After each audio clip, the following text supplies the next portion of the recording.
on farmhouse style Christmas decor. This will be basically a window that you can sit about, and it's a wonderful gift, and it is so easy to make. You're going to love it. First thing, supplies. You will need ice cream sticks of some sort, either the small or the medium. The Jenga tower blocks from Dollar Tree will work suitable for this because the Jenga mini blocks in the kid section, the toy section. The metal verbiage lettering from Dollar Tree. If you do not have these, you can make them out of cardboard. You can use wood. Anything that you want will work. Some floral picks of any sort, Christmas sort, is what we're looking for. These are the actual candle rings that came from Dollar Tree, but you can pick any floral greenery. And an assortment of ribbon. That is simply your choice to match whatever you like, whichever ribbon you like. And an assortment of different sizes. The bow that I'm going to teach you on this DIY, you will be able to make any size bow you want out of any size ribbon. You will need one of these frames. If you did not get the Farm Fresh frame that has the acetate sheet in it, that's fine, as long as it's an 8x10 frame. Therefore, you can use an 8x10 frame from the Dollar Tree. Either one of these. And chicken wire or this wire mesh basket. The waste basket or the wire mesh basket from Dollar Tree will work just fine. If you happen to have some chicken wire, use the chicken wire. Whichever will work. So, let's clear off our workspace and get started.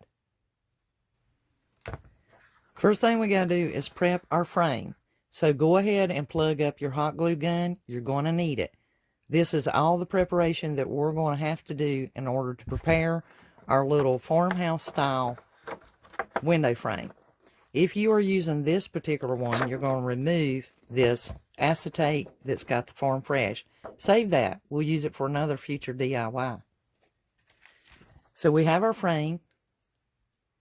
And we're going, this one is already whitewashed white, which is perfect. So we want to get out as many Jenga blocks as we need and a window frame to make it look like it's a window frame. So what we're going to do is we're going to turn our Jenga blocks on their side. And we're going to actually glue them to the outside perimeter around your frame. So if you're using an 8x10 frame, you've removed all the glass and you have only the frame. And you see how I am meeting those all the way to the edge. Pick out which word you want to run through this area. I'm going to use the word believe. If you are using the metal letters, take one of your rough pair of scissors and you're going to cut them. And be very careful. You may also need your pliers, your needle nose pliers, so that you can make sure that you can bend these edges back.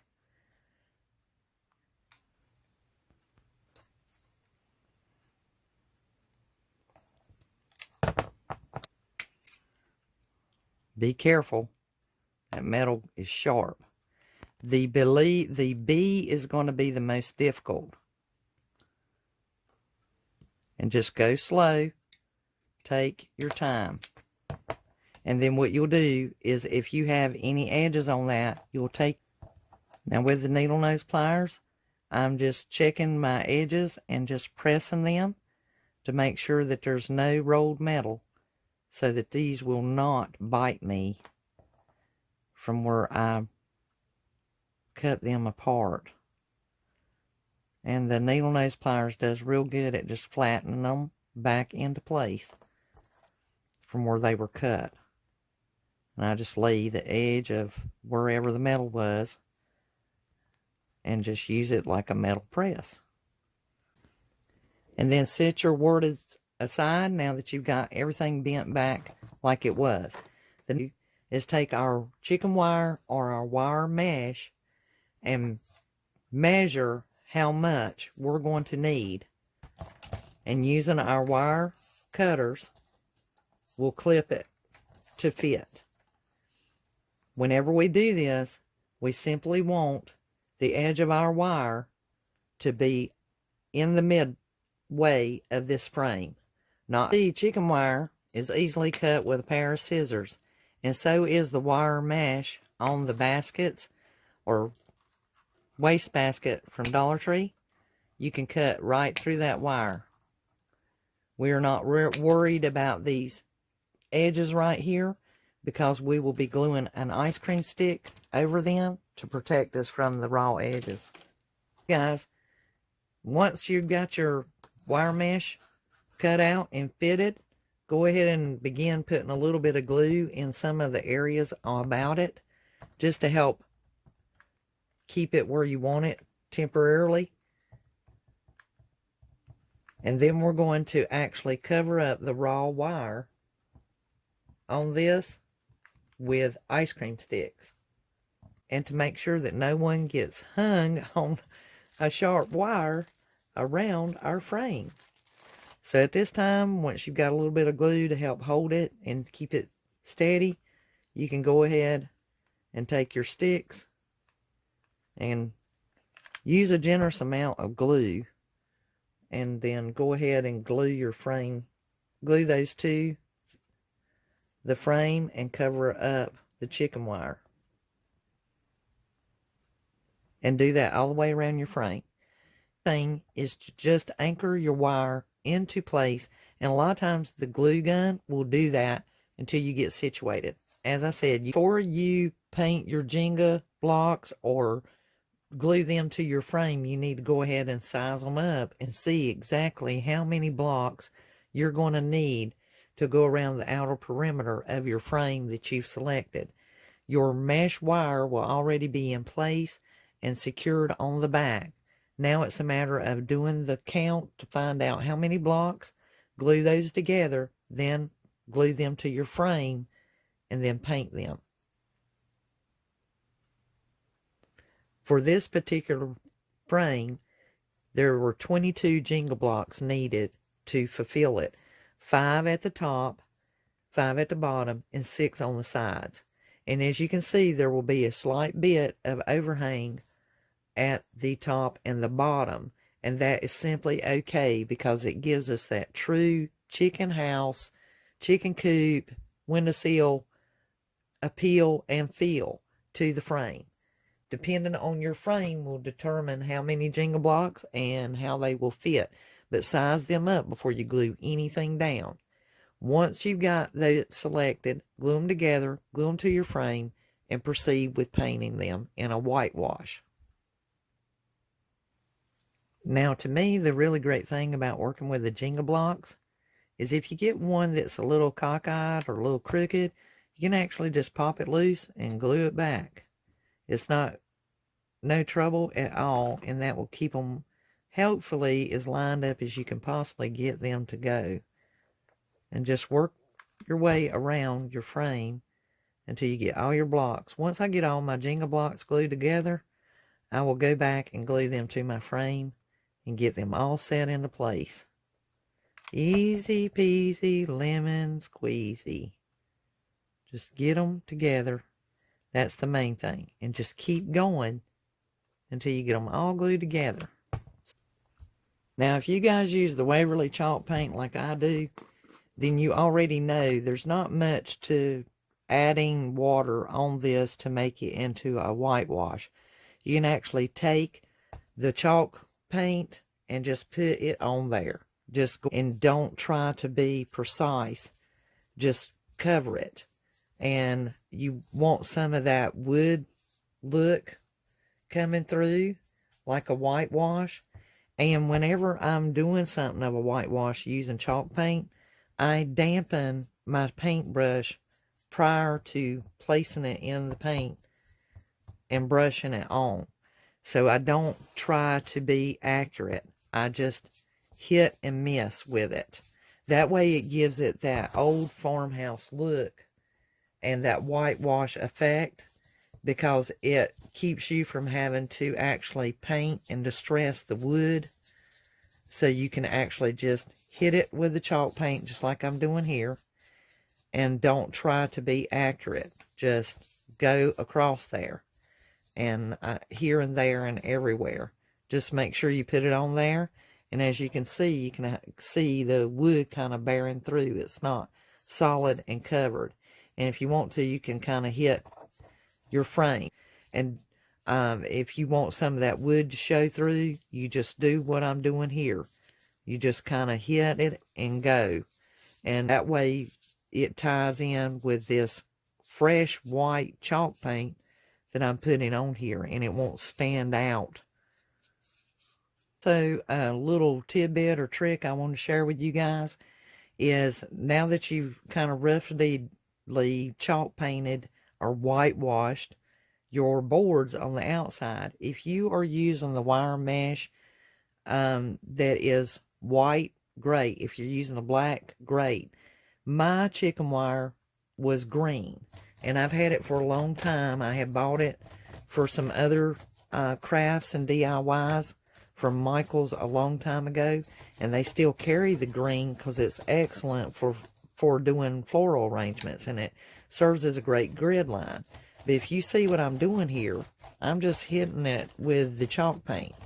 So once again, and that's the best way to do chicken wire on these DIY projects. If you happen to do chicken wire that's of a different color, you can literally do like that and let your brush catch it, and as you can see, it looks white.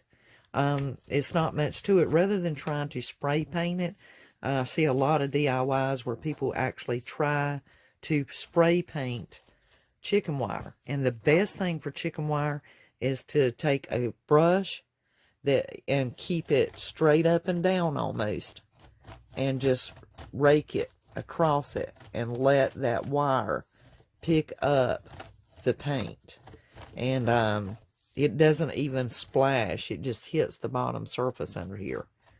So just a little something from the old-fashioned crafting book of Elizabeth, and the frame is ready to go. It has that whitewash look. I just hit it with the chalk like I told you guys I did.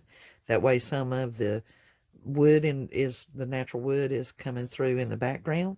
And the next thing we're going to do, guys, is we're going to glue our letters down the side here.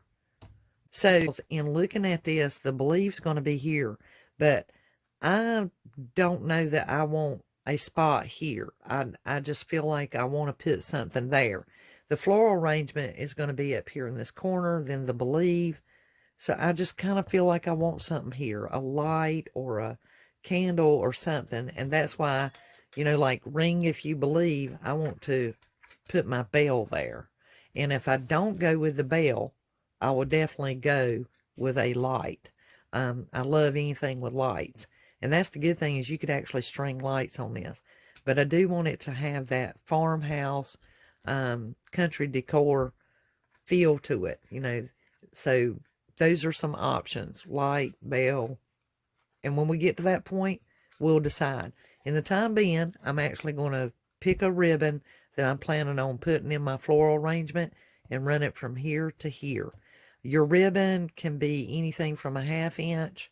You could use a broad ribbon if you wanted to, but I don't want it to take away from my chicken wire, so I'm actually going to be using a more narrow ribbon through here. Now, I don't know about you guys, but I'm having a terrible time deciding which ribbon I want to use. I can naturally put burlap there and maybe layer it with a buffalo check, but I think I'm just going to take my buffalo check, the wide ribbon, and I'm going to cut it down, because I can take part of this and use it on this side where I'm planning on putting my bell. So let me cut this, and then I'm going to glue that on. So I've decided to take my 2.5 inch wide buffalo check and cut me a strip. What I was going to tell you guys is, if you select a ribbon that has a wire in it, to make this look cosmetically better, we don't want this little wired rolled edge on the side of that ribbon, so we're going to have to cut it off in order for all this to make you know, to look right. And so just a little tidbit there, if you are using a wired ribbon, just simply cut the wire off of it, because you will not need it, and we want it for the cosmetic effect. Because this has a plaid print, you might have to trim it a bit just to make sure that it looks right, so it's not all crookedy. And this side is looking pretty snazzy. And now I can just glue it into place and get it suspended. And you want to do it pretty tight. You want to suspend it pretty tight and make sure there's no extra, and you got to cut it to fit. So just be aware of that when you're sizing this thing up. You want it to fit taut and to be correct.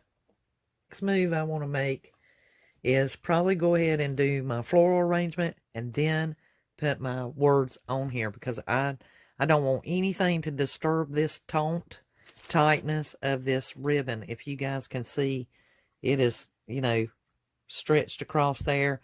I glued it here and I glued it here. And that's exactly what you'll do to suspend your words above the chicken wire or your wire mesh. And then we're going to begin our floral arrangement, and I'm going to show you guys how to do a ribbon bow to where you can use various pieces of ribbon, and it doesn't have to be tied or specific. So your floral arrangement, it will be what you select. I'm going to share with you my floral arrangement, but you may have a whole other idea in mind. So let me clear off my area, and we're going to get to doing the fun stuff. Now, for those who are beginners who, you know, really don't want to worry about all this floral things, you can go ahead and they're already pre-put together, but you can kind of spread them out. And you could do 1 or 2 or however many you want up here. And that would look absolutely adorable. It'd be beautiful. I would love that. I want to share with you guys on floral picks is, for example, when you're dealing with greenery, if you're, you know, if you have various ribbons and you're doing different things in this Christmas and buffalo check and farmhouse style, one thing you might want to bear in mind is you can choose one color of greenery, or if you're unsure of where you're going to place this in your house and you have different mixes of greenery, then you can put a color of each in your arrangement, because it is your arrangement. This is 4 different greens that you see there. So whenever you're doing a floral, you need to bear in mind, where am I going to put it? What's it going to be around? Is it a variation? And then that way, if you can somehow work it to where you can put more than one color of green into your arrangement, it not only gives it depth and variation, but it also gives you the versatility to use it in more than one spot. And it is something that'll be classic. It'll last for years. And when you get it out next year, you'll be going, oh, wow, that still looks just as nice as it did when I fixed it. And it'll just last a lot longer, and you'll get more returns on the work that you've done doing your DIYs. So buy quality florals when you can, when it comes to greenery of the pine sort. At Christmas, you know, most of the time you can find a lot of stuff, but if you find something that's a little more bushier, or if you can buy a bunch of it and bundle it together, you will really benefit, and it will give you happy returns over and over. So just a FYI on when you're doing floral arrangement, some of the things to bear in mind. Also, like these berries regularly sold for $2.99 for a bundle. And because I went during that big sale, I basically gave $1.25 for this bundle of berries. But look here, I have actually taken 2 other bundles off of this pick already. So I have really, really benefited by going to that sale and getting this for $1.25, because I have got more than one use out of it, and now I'm getting ready to use some off of it just for this arrangement. So just a FYI, I wanted to share. Thank you guys for bearing with me. Hope that helps. Now, working with very in your arrangement. When you saw these a while ago, I had the bundles all together. They were like this. So what you want to do is whenever you're staging and getting ready, before you glue anything down, you want to go ahead and kind of arrange your arrangement where you think you may want it. And don't be afraid to utilize the wires that are in these arrangements. Go ahead and spread them out and work them, and, you know, leave yourself a little bit of wire so that if you wanted to, you know, wind that, you can. And but at the same time, you don't have to have that wire. You could literally just get it all placed right there, and then using your glue gun, you know, glue it into place, and then glue your bow on it. But what I will do is I will get these pretty much tied together in a bundle, and I may actually just wrap it with some jute twine. And not, you know, you don't have to use floral wire just to get your bundle going the way you want. I can literally, at this point, if I want them to stay just like that, I can go ahead and put some jute twine around that, which will look cute in this little arrangement. And then put that up in the, you know, glue it into the corner. And then when I put my bow on there, that's going to tie everything in. But you do want to pre-stage any of your floral arrangements before you glue anything down. And before how you like it. You know, get up close and personal with it. Tinker with it. Move some stuff around. And just pull on it and get them situated where you like them.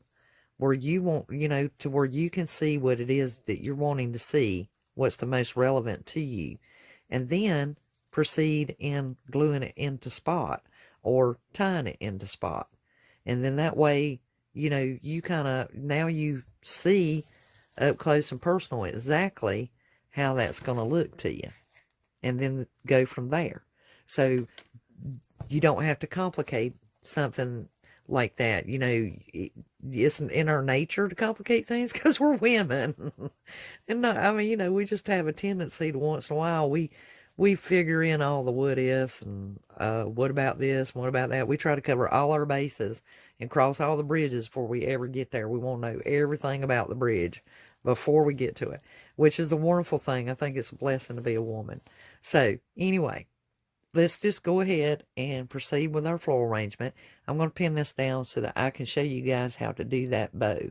I'm going to put my glue there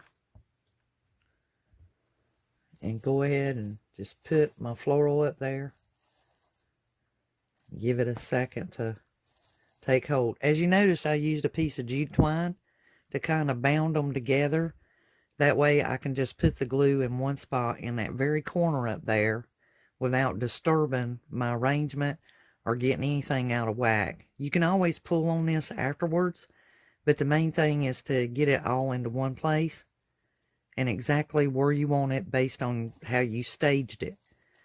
Staging is extremely important. It's just like preparing this piece before we start putting all the pieces back to it that are going to be on it and adorning it. So, now that we have our floral in place, we can work on our ribbon. Now, here are the things you got to consider about bows. Whenever you're dealing with a bow and trying to figure out what size you want that bow to be, what you have to bear in mind is, do you want them to notice the entire piece, or do you want the bow to be the primary thing? Well, in most cases, bows are designed to adorn your piece, to complement your piece, and to break up maybe somewhere where there's a lot of going on with it. It's just a really busy area, and it's just, it kind of draws away from that, so it breaks up the busyness. The other option that you have is you can take and cut, say on this particular project, you could do one that would be the same width, and you want it to kind of carry out beyond this frame.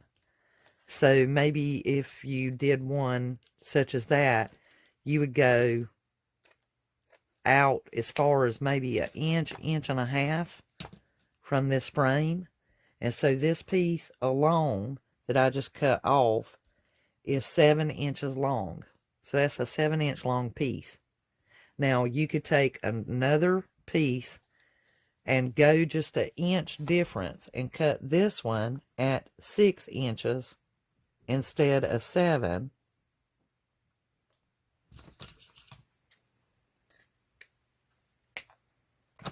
And then if you wanted to use this ribbon as well, you would do this one at maybe 5 inches.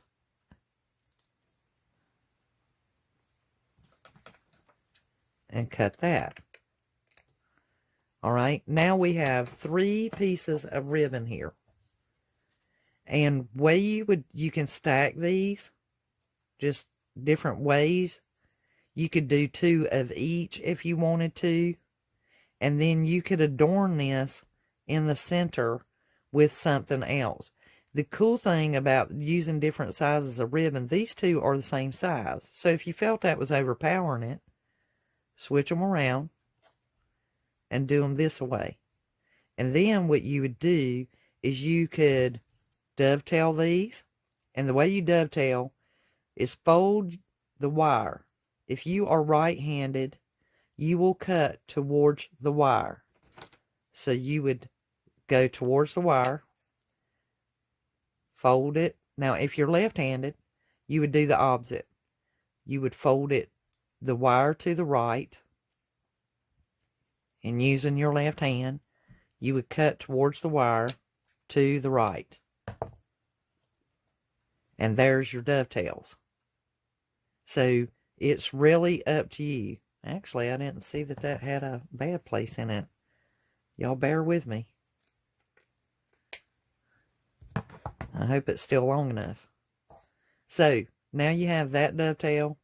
You'll do these 2 the very same way.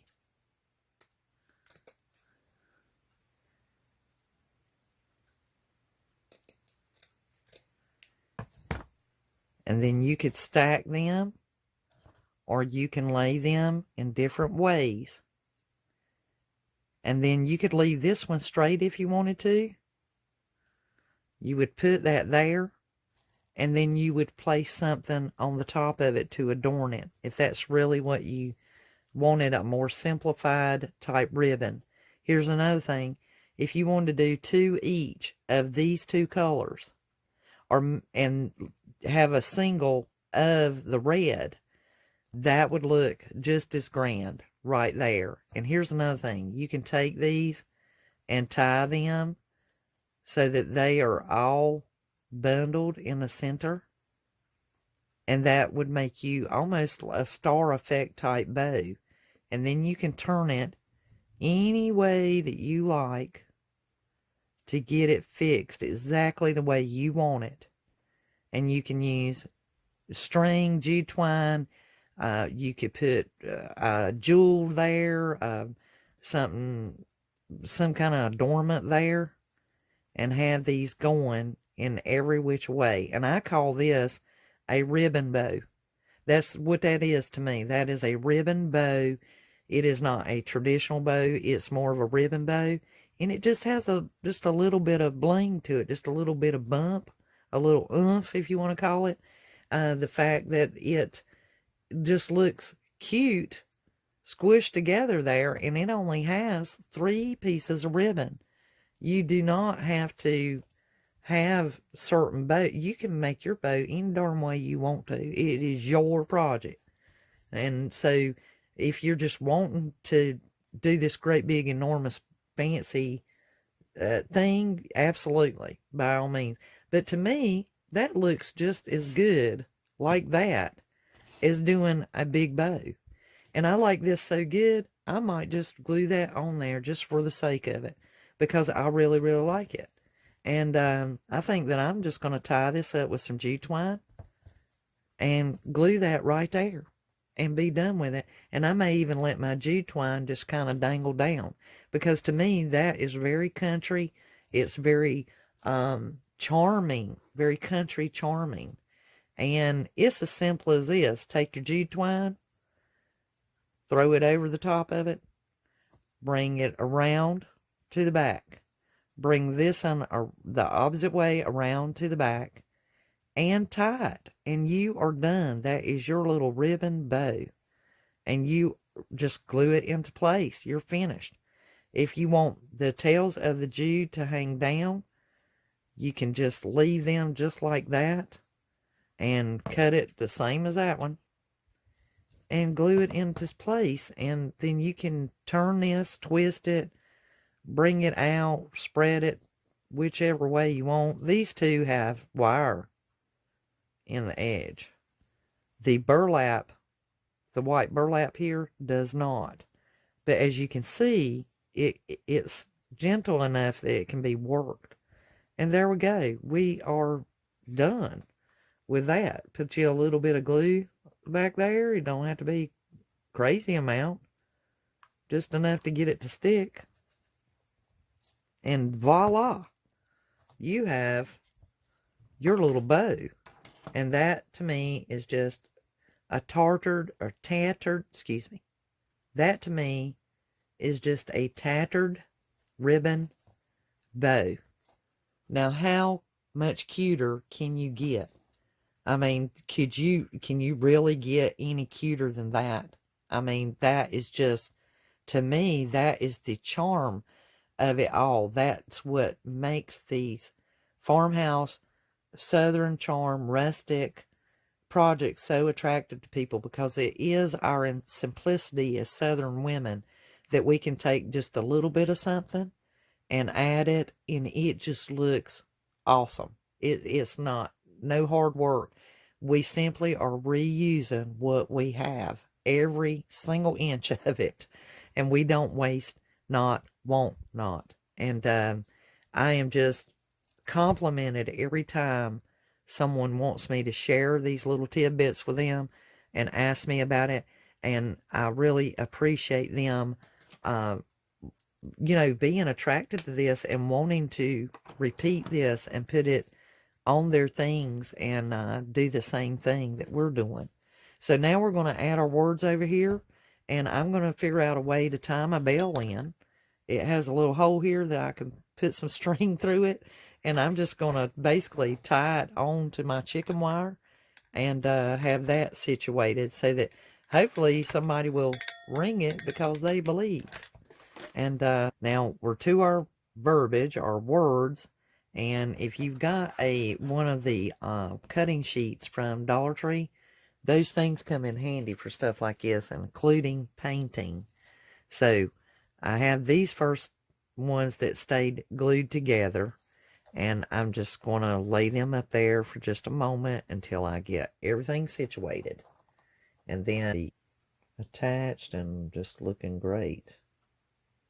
Working with the string ribbons and showing y'all what I did. I basically, the piece that we had a while ago from this that I took the wire out of, I cut them to where they're angled. One's a little bit longer than the other. I took the burlap one and I cut it in half. So one will, and I have the lace going in the same direction. And you can do them like that too, to where one's a little longer than the other if you like. The white, I just cut it in half and left them attached.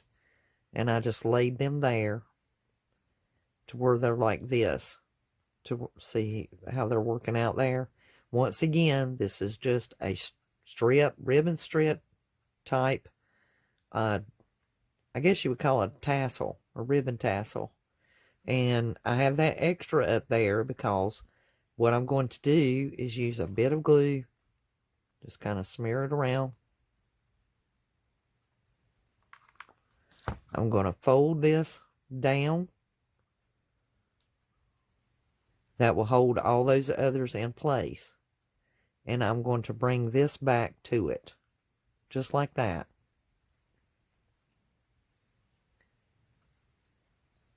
Letting everything get glued together. Now, on my bell, so it doesn't just, I mean, it's beautiful just like that, but I wanted to kind of put something on it to match everything else. And I'm actually going to glue that and then put some G-twine there. So since we are live and rolling on the tape, I'm just putting that there.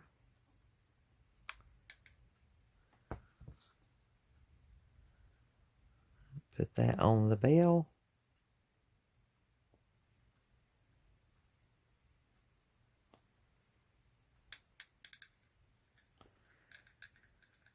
And see how I'm pulling it around? Now that looks okay just like that, but to give it some extra insurance, plus it looks cute too, I'm going to add a little bit of string, a little bit of G-twine, just to go around it. I always start in the back and go around it a couple of times. Remember, this is just for security as much as for looks. Cut that difference off. And we're going to tie it just to make sure everything stays secure on the bell. And it was enough glue on there that it actually has a little tack to it. And then that way we just make sure that our little ribbons for our tassel on our bell stay in place. And just cut off the difference of that. That's why you don't roll off more than you need to if you're frugal like me. And there we go. We have our little bell. And she is ready to hang. For those of you who decided to use the bell like I did for your little believe, ring if you believe frame, I have taken a paper clip, and hopefully you guys can see. I basically just took and unfolded it, or straightened it out a little bit to where my bell will hook right on there, and that way it won't be rattling and disturbing. But I put enough G-twine on it, if you guys can see that, enough G-twine on it so that someone can actually ring the bell and then hook it back into place. And then that way, if you believe, just ring the bell.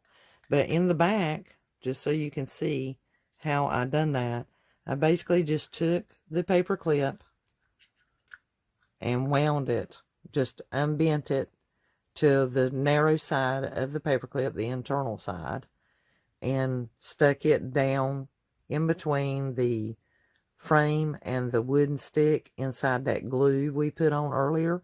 And then once I got this twisted and set into place, I just kind of twisted it on there and left it standing up. And then I put some hot glue here just to kind of help secure the hole where I pushed the paper clip down behind and wedged it in there just to make sure it wouldn't come out. And then even though this is sticking up, it's going to be out the back. And when the bell is hanging, no one's going to see that, okay? So these are just little DIYs, little rigs that we do of our ingenuing and being, really mechanically inclined to create and be crafty. Just wanted to share that with you in case you decided to do the I believe ring my bell. All right, there she is. We have it done. Isn't she gorgeous and not too busy? I certainly pray that you guys can see this. Of course, I'll take some photo shots and put them up at the end of this video, and as well as the beginning and all. And so, you guys, thank you so much for coming along for the DIY. I certainly appreciate all your support, your comments and suggestions, and anything that, any ideas or something you would like for me to try and do on the channel, just drop me a comment down there below and let me know. And come and join me on social media at Facebook and be my friend and join the gang. And share me on Instagram, pin it on Pinterest, and let others know. Share this with family or friends or anyone you think that might enjoy doing DIY crafts with us, especially Dollar Tree items. Until the next DIY, you guys, thank you so much. If you haven't subscribed to this channel, I certainly hope that this will encourage you to. Until the next one, this is Elizabeth. And you guys have a wonderfully dandy, crafty day.